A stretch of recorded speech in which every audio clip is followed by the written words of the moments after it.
Hello dears, എല്ലാവർക്കും ജാനകിയുടെയും അബിയുടെയും വീട് പുത്തൻ പ്രൊമോ വിശേഷങ്ങളിലേക്ക് സ്വാഗതം. അപ്പം ഇന്നത്തെ ഒരു പ്രൊമോ കഥ വഴിത്തിരിവിലേക്കോ അല്ലെങ്കിൽ കഥ സന്ദർഭങ്ങളൊക്കെ മാറ്റിമറിക്കുന്ന രീതിയിലുള്ള ഒരു പ്രൊമോ തന്നെയാണ് കൂട്ടുകാരെ നമുക്ക് കാണുവാൻ സാധിക്കുന്നത്.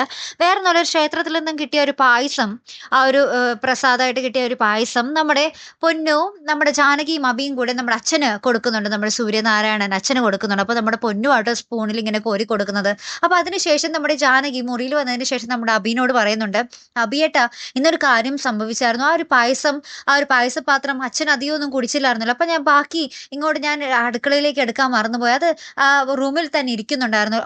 അവസാനം ഞാൻ കഞ്ഞിയുമായിട്ട് ചെന്നപ്പോഴാണ് ആ ഒരു പായസപാത്രം അവിടെ ഇരിക്കുന്നത് കണ്ടത് കേട്ടോ. അപ്പൊ അവിടെ ചെന്ന് നോക്കുമ്പോൾ ആ പായസം ഫുള്ള് കഴിച്ചിട്ടുണ്ടായിരുന്നു എന്ന് പറയുന്നുണ്ട്.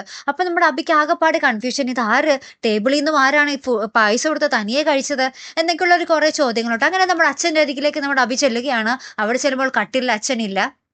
അപ്പൊ നമുക്ക് നോക്കുമ്പോൾ അച്ഛൻ പുറകിൽ നിന്ന് മോനെ അബി എന്ന് വിളിക്കുന്നതും, അബിയുടെ പുറകിൽ ഇങ്ങനെ അച്ഛൻ ഇങ്ങനെ എഴുന്നേറ്റ് പാടിയ ഒരു ഉഷാറോടുകൂടി നിൽക്കുന്ന ഒരു രംഗങ്ങളും തന്നെയാണ് കൂട്ടുകാരൻ നമുക്ക് ആ ഒരു പ്രൊമോയിൽ കാണുവാൻ സാധിക്കുന്നത് കേട്ടോ. ഇനി നമ്മുടെ അബിയുടെയോ ജാനകിയുടെയോ പൊന്നൂന്റെയോ ഇത് സ്വപ്നമായിരിക്കുമോ അല്ലെങ്കിൽ യാഥാർത്ഥ്യമായിരിക്കുമോ എന്നൊക്കെ നമുക്ക് കണ്ടു തന്നെ അറിയണം കേട്ടോ. അപ്പൊ എന്തായാലും അടുത്തൊരു വീഡിയോ വരുന്നത് വരയ്ക്കും ഗുഡ് ബൈ.